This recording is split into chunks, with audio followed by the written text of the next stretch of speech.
मध्य पूर्व और दक्षिण एशिया की कूटनीति इन दिनों बेहद संवेदनशील दौर से गुजर रही है। एक तरफ युद्ध विराम के बाद शांति की कोशिशें जारी हैं, तो दूसरी तरफ आश्वासन, सुरक्षा खतरे और सैन्य तैयारी जैसे संकेत ये बताते हैं कि हालात अभी भी स्थिर नहीं हुए हैं।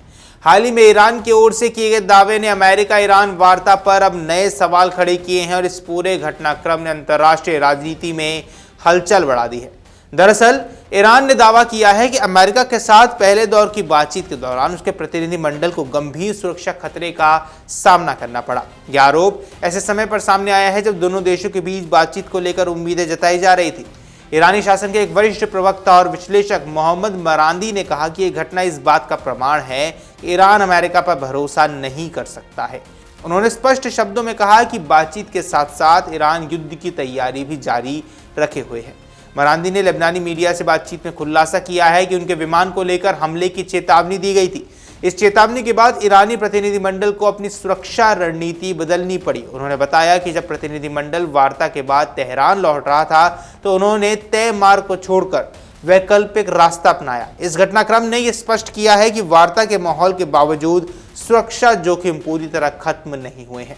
ये बयान केवल एक चेतावनी नहीं बल्कि एक राजनीतिक संदेश भी माना जा रहा है, जहां मरांदी, जिन्हें ईरानी सत्ता में प्रतिष्ठान के बेहतर करीबी माना जाता है और जिनके संबंध देश के सर्वोच्च नेता अयातुल्लाह अली खामेनेई से भी जुड़े रहे हैं, उन्होंने भी कहा है कि ईरान हमेशा से अमेरिका को अविश्वसनीय मानता आया है।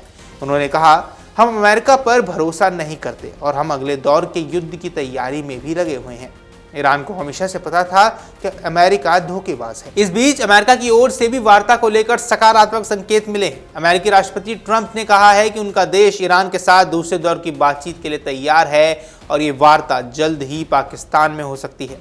ट्रंप ने एक इंटरव्यू में कहा कि अगले 2 दिनों के भीतर दोनों देशों के प्रतिनिधिमंडल फिर से आमने सामने बैठ सकते हैं।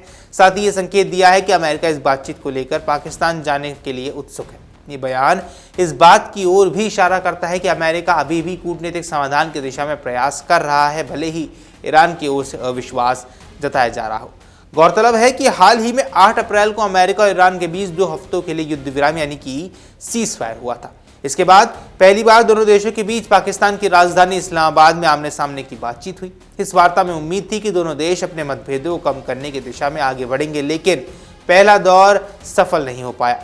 पहले दौर की बातचीत के बाद असफल रहने के बाद अब पाकिस्तान ने मध्यस्थ के तौर पर अपनी भूमिका और सक्रिय कर दी है।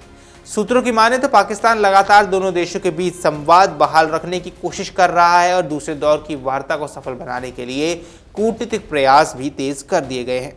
हालांकि जिस तरह ईरान ने सुरक्षा खतरे का यहां मुद्दा उठाया है, उससे बातचीत की प्रक्रिया और जटिल हो सकती है। अगर ईरान को यह लगता है कि उसके प्रतिनिधिमंडल की सुरक्षा सुनिश्चित नहीं है, तो ये भविष्य की वार्ताओं में उसकी भागीदारी को जरूर प्रभावित करेगा। वहीं दूसरी ओर अमेरिका का यह कहना कि वह बातचीत के लिए तैयार है, यह दर्शाता है कि दोनों देशों के बीच संवाद के दरवाजे अभी भी बंद नहीं हुए हैं। इस पूरे घटनाक्रम का एक अहम पहलू यह भी है कि बातचीत के साथ साथ दोनों देश अपनी सैन्य तैयारियों को भी जारी रखे हुए हैं।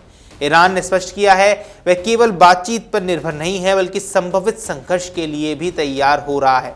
अब ये दोहरी रणनीति, एक और कूटनीति और दूसरी ओर सैन्य तैयारी, इस बात का संकेत है कि क्षेत्र में तनाव अभी भी पूरी तरह खत्म नहीं हुआ है। जहां विशेषज्ञों का मानना है कि इस तरह के हालात में किसी भी छोटी घटना से तनाव बढ़ सकता है, ऐसे में बातचीत का सफल होना यहाँ बेहद जरूरी हो जाता है ताकि स्थिति को नियंत्रण में रखा जा सके। पाकिस्तान की भूमिका भी यहाँ महत्वपूर्ण है क्योंकि वह दोनों देशों के बीच एक पुल का काम कर रहा है।